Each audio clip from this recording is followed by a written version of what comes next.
Your fake accent is making you stupider. Let me prove it to you. Allow me to reintroduce myself. My name is...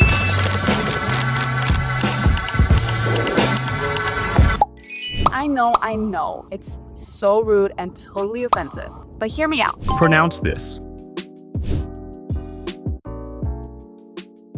Lamborghini, Mont Blanc. Now imagine mispronouncing these words in front of your new white friends abroad. Yeah, I've been there too.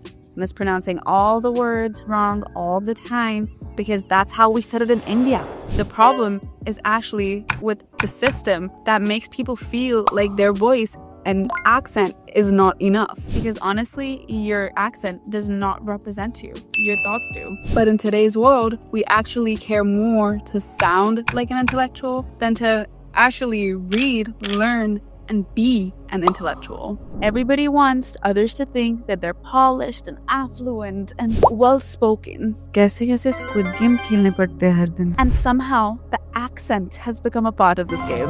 And I'm also learning. Because when you learn a language deeply, you also realize one very important thing. In a world where the English language is normalized and your pronunciations and your accent changes people's perception of you. Today, your accent isn't just about clarity. It's about classification. Your accent is being used to judge your belonging and intelligence. And the way you speak quietly places you in different categories. Credible, tolerated, or dismissed. Don't believe me? Look at this. So I'm wearing Anamika Khanna right now. Yep. And I'm wearing Christian Louis Vuitton right now. And this is Amrapali. Yeah. And what does that represent for you to be here in Cannes representing India? I'm representing our Indian music right now. Yeah, and I think it's the great time to be here to represent our culture, our colors. So I think, I'm blessed enough. Now, King is undeniably talented. Real hits, real fans, real good talent. When he got an international platform like Cannes, he did not have to perform intelligence. He just needed to speak. But instead of owning his voice, he decided to borrow an accent. You see, the problem is that people did not walk away thinking about his ideas of art, of his representation, of creativity. Instead, they walked away talking about how he sounded. The accent became the headlines, not his thought. What do you remember from what he said? Because we have confused sounding like an intellectual with actually being one. Because I used to be one of those people. And I didn't get this accent overnight. It came over years and years and years. I don't even remember when it changed. Now, this is not a dig at King. Let's be clear. Your accent is natural. I used to be one of those people. In fact, I still remember the first day I started thinking in an accent. It happened slowly, organically, naturally as I spoke to my new friends, teachers, absorbed new media, even at the grocery store. Accents and pronunciations will rub off on you over years and places and time. And that is normal. You know what's not normal? Being told that your natural voice needs correction. So, before we go any further, let's break this down into two parts. How it all started and how it's impacting you. Sophisticated versus local. Elite versus down market. In India, our own presumptions shackle us to the hypocritical jail. Everyone is shocked when someone from a tier 2, 3, 4 village or city is able to speak good English. But equally shocked if a Bandra ka burger bacha can speak good Hindi. If you don't speak good English, your ideas will not be validated. You won't sit at certain tables and you won't be taken seriously. But notice this. You never hear someone say, your Hindi accent is very funny. They're always saying, your English accent is very funny. आप एक परी है. आप एक परी है. Because why is it that when a foreigner speaks good Hindi, they're praised, but when it's the other way around, you're judged?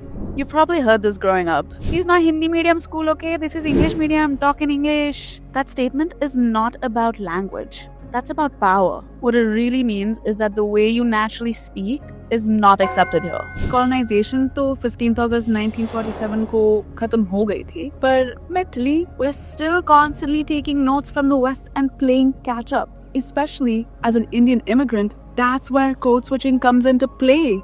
The West doesn't have to prove their superiority. We do that for them. Accents, skin, food. If it's from the West, It's probably better, right? Code switching, put simply, is when people change the way they speak depending on where they are and who they're talking to. One voice at home, another at work, and if you're a person of color, this is not a personality trait because you are taught to be culturally compatible, easier to digest, and therefore non-threatening. You soften your Indianness, neutralize your Indian accent just so that it's a bit safer. I used to think about this a lot. Who I was versus who I was becoming. Very different. The music I listened to with family and friends at home versus the music I listened to with my new friends at school. But deep down, I was always hiding a part of myself, stopping my Indian accent from slipping out at school and stopping my Canadian accent from slipping out at home. My brain was way too focused thinking about the aesthetics of how I was speaking instead of what I was saying. So the person who code switches is expected to live in 2 or 3 worlds simultaneously at all times, always presenting a slightly edited version of themselves. The pressure is immense, and over a period of time,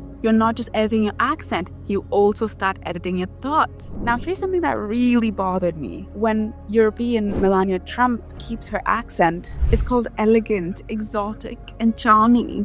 But if you or I keep ours, suddenly everyone's questioning our intelligence. So was the lack of understanding of an accent really the problem? Or was it the power dynamic? So people think code switching is just a forced attempt to fit in. But for many people, this is a very real skill that our quality of lives depends on. Being able to code switch can decide if an immigrant will even get a job interview to be able to pay rent next month. It decides the worthiness of your voice.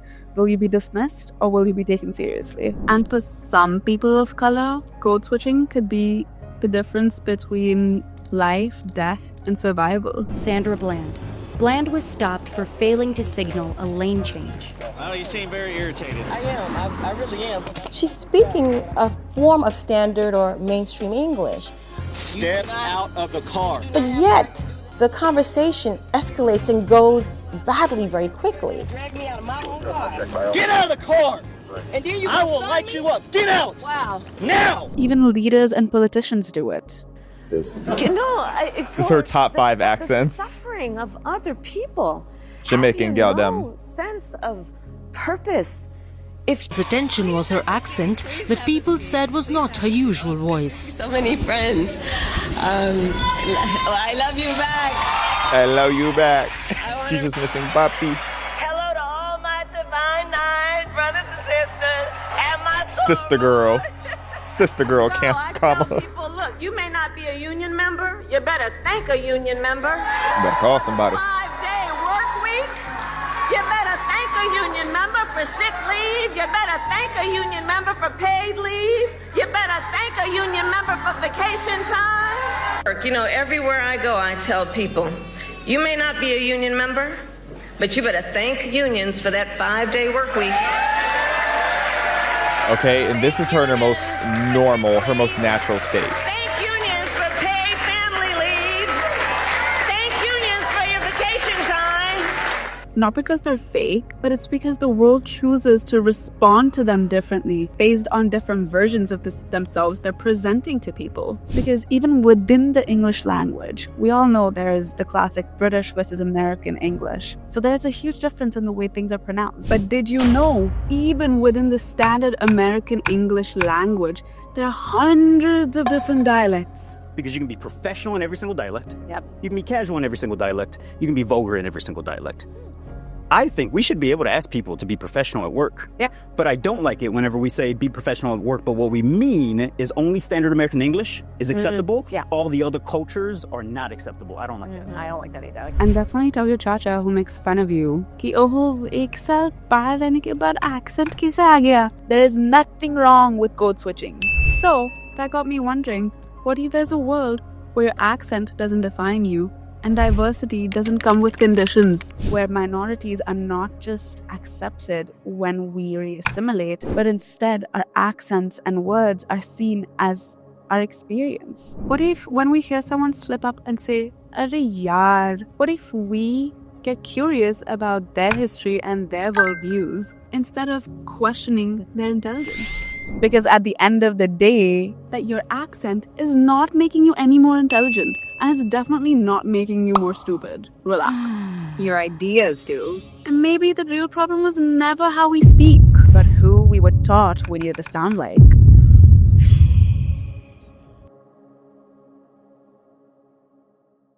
So Suno Sakhi, if you like this video, please don't forget to like, share, and subscribe to my YouTube channel, Suno Sakhi, and don't forget to hit that bell icon if you want to get more insights about what it is to live a life as an immigrant from India.